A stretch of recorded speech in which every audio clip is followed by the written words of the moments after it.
सबसे पहले शिव गुरु के चरणों में प्रणाम करती हूँ, मेरा प्रणाम स्वीकार हो। मैया पार्वती के चरणों में प्रणाम करती हूँ, मेरा प्रणाम स्वीकार हो। कार्तिक गणेश दोनों भैया के चरणों में प्रणाम करती हूँ, मेरा प्रणाम स्वीकार हो। सभी देवी दुर्गा के चरणों में प्रणाम करती हूँ, मेरा प्रणाम स्वीकार हो। हरिंदर भैया नीलम दीदी के चरणों में प्रणाम करती हूँ, मेरा प्रणाम स्वीकार हो। आप सभी गुरु भाई बहन के चरणों में प्रणाम करती हूँ, मेरा प्रणाम स्वीकार हो।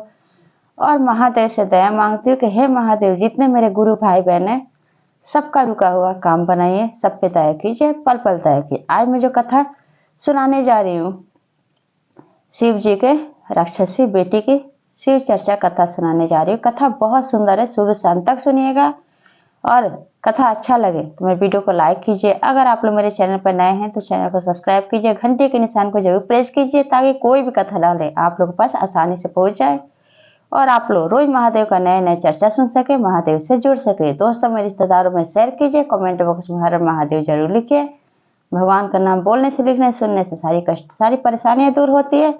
और गुरु भाई बहन, आप लोग को हाथ जोड़ कर विनती करती हूँ कि आप लोग के साथ से, आप लोग के सपोर्ट से महादेव का चर्चा ज्यादा से ज्यादा भक्तों तक पहुंचे। तो वीडियो को ज्यादा से ज्यादा लाइक कीजिए और शेयर कीजिए। इससे ये होता है कि जितने भी महादेव के भक्त हैं उनके पास ये वीडियो आसानी से पहुंचता है। तो चलिए ज्यादा बात नहीं करते हुए कथा शुरू करती हूँ। एक गांव में एक जंगल था। जंगल इतना घना घोर था कि जंगल के बीचों बीच एक राक्षा नाम का राक्षस रहता था। वहीं पे एक गुफा बनाया था। गुफा के अंदर उसका एक महल था। महल में राक्षस रहा करता था। उसकी पत्नी का नाम सुंदरी था और उसकी एक बेटी थी जिसका नाम सुकन्या था। राक्षस जो था, जो भी उस जंगल से जाता था तो उसको डराता धमकाता था कि तुम लोग यहाँ से मत जाओ। जो इंसान नहीं मानता था उसको मार के खा जाता था राक्षस। लेकिन वहीं पे सुंदरी महादेव की सच्ची भक्त रहती है। महादेव की नित्य प्रतिदिन पूजा करती है। अपने पति से छुप के वह जंगल से बाहर भोर में ही आके 3-4 बजे जब सोया रहता है राक्षस, तब जंगल के बाहर एक मंदिर था, शिव मंदिर। वहीं पर आके शिवलिंग का पूजा करती है और करके सुंदरी और राक्षस के जगने से पहले जंगल में गुफा के अंदर महल में पहुंच जाती थी। अब क्या होता है गुरु भाई बहन कि एक दिन की बात है कि उसकी बेटी सुंदरी के, राक्षस की बेटी थी सुकन्या, अपनी माँ से पूछती है कि माँ, आखिर हमारे माता पिता कौन हैं।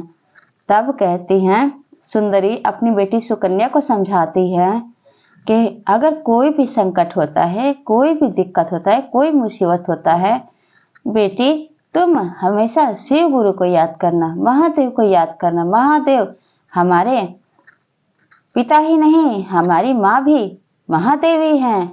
हर एक संकट से, हर एक दुख मुसीबत से उबारेंगे। हम लोग को हमेशा दुख मुसीबत से बचा के रखेंगे। कभी भी तुम्हें संकट की घड़ी आए, तुम्हें लगे कोई तुम्हारा नहीं है, तो तुम शिव गुरु को याद करना, जरूर तुम्हारी संकट से तुम्हें निकाल देंगे। तब क्या होता है कि जब ये सब बातें सुंदरी अपनी बेटी को बताती रहती है, उसी समय राक्षस आ जाता है और राक्षस आके कहता है कि मैं कहता था कि महल में शिव गुरु का नाम नहीं लिया जाएगा, शंकर का नाम नहीं लिया जाएगा। तुम शिव का नाम क्यों ले रही हो? कोई पूजा करने शिव का नहीं जाएगा। अगर आज के बाद तुम जाओगी, अपनी पत्नी सुंदरी से कहता है राक्षस कि आज के बाद अगर तुम शिव की पूजा करोगी तो तुम्हें महल से निकाल दूंगा। तब क्या होता है गुरु भाई बहन कि अब सुंदरी तो महादेव की परम भक्त थी। वो बिना पूजा किए उसको चैन नहीं मिलता था। अब जंगल से बाहर मंदिर में जाती थी तो ज्यादा टाइम लगता था। तो क्या की कि महल के एक घर में शिवलिंग स्थापित कर ली और करके भोर में उठ के पूजा कर रही थी। सुंदरी और उसकी बेटी सुकन्या दोनों बैठ के पूजा कर रहे थे। ओम नमः शिवाय, ओम नमः शिवाय का जाप कर रही थी सुंदरी। इतने में राक्षस का आंख खुल जाता है। सोया राक्षस उड़ जाता है और आ जाता है पास में और आके कहता सुंदरी से कि मैं बार बार तुम्हें चेतावनी दे रहा था, लेकिन तुम्हें समझ में नहीं आता है। तुम ऐसा करो, तुम अभी यहाँ से निकल जाओ मेरे महल से, तुम्हें जहाँ मन करे वहाँ जाओ। देखता हूँ कि तुम्हारा शिव पे कितना विश्वास है, तुम्हें शिव सहारा देता है या नहीं। राक्षस अहंकार में इतना बोल देता है।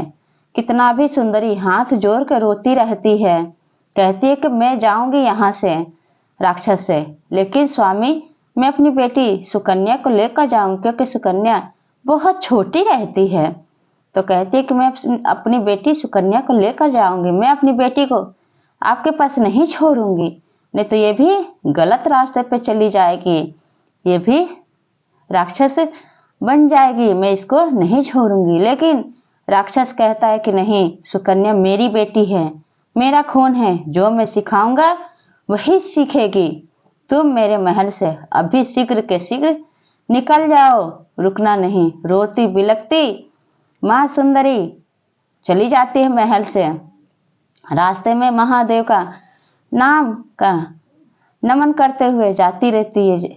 तब क्या होता है, इधर गुरु भाई बहन धीरे धीरे समय बीतने लगता है और सुंदरी भगवान भोलेनाथ का नाम जपते जपते जाते हैं। जिस शिव मंदिर में जंगल के बाहर पूजा करने जाती थी, उसी मंदिर में रहने लगती है सुंदरी पंडित जी के साथ।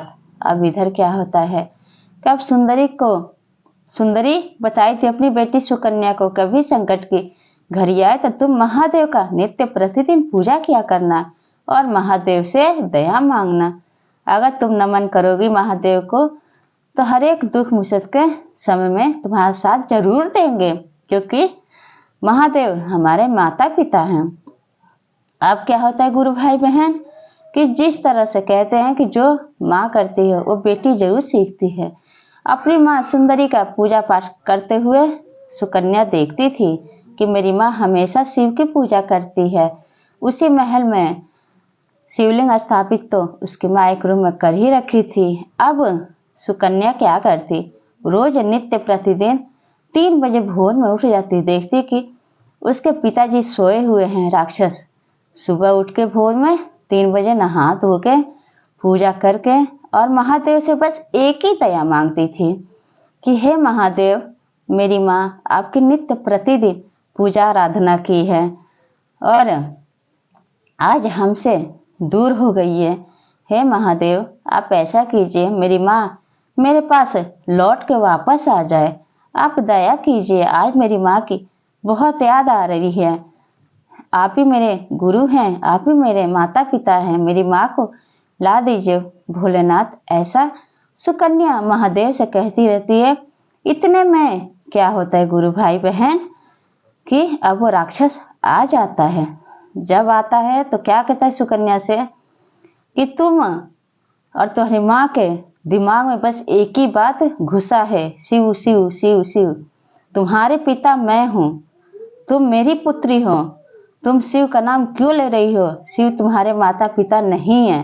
तब सुकन्या कहती है कि नहीं पिताजी, माँ बोली है कि हमारे माता पिता महादेव हैं, वही मेरी माँ है, वही मेरे पिता हैं, इसलिए मैं अपनी माँ को बुला रही थी कि महादेव मेरी माँ को भेज दे। अब क्या होता है गुरु भाई बहन, कहता है राक्षस, उसको क्रोध आ जाता है, राक्षस को कहता है कि तुम मानोगी नहीं। अचानक वहां संजोग क्या होता है महादेव का कि वहीं पे सुंदरी आ जाती है। तब सुकन्या अपनी माँ को जब देखती है तो माँ के गले से लग के और रोने लगती है। सुकन्या बरी हो गई होती है। अब राक्षस कहता है कि तुम दोनों कितना समझाया, लेकिन तुम लोग नहीं समझे, तुम लोग बात के देवता नहीं हो, तुम लोग प्यार से समझने वाले नहीं हो। तुरंत चक्कू निकालता है और कहता है कि आज मैं तुम दोनों को खत्म ही कर दूंगा, आज तुम दोनों को मार के और मैं खा जाऊंगा। जैसे चक्कू निकाल के और अपनी पत्नी सुंदरी और अपनी बेटी सुकन्या की तरफ दौड़ता है उस कमरे में, उसी समय महादेव प्रकट हो जाते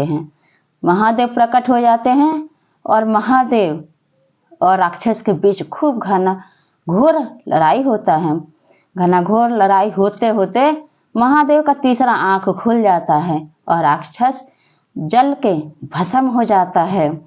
अब क्या होता है कि जब राक्षस जल के भस्म हो जाता है तो सारी जो संकट की घड़ी थी सब खत्म हो जाता है। तब महादेव के पैर छू के सुंदरी उसकी बेटी सुकन्या दोनों पैर छू के प्रणाम करती हैं और कहती हैं, सुकन्या कहती हैं कि हे महादेव मेरे माता पिता, मैंने आपको तो सिर्फ अपनी माँ के कहने पे सिर्फ पूजा आराधना किया है, आज पहली बार आपका दर्शन कर रही हूँ।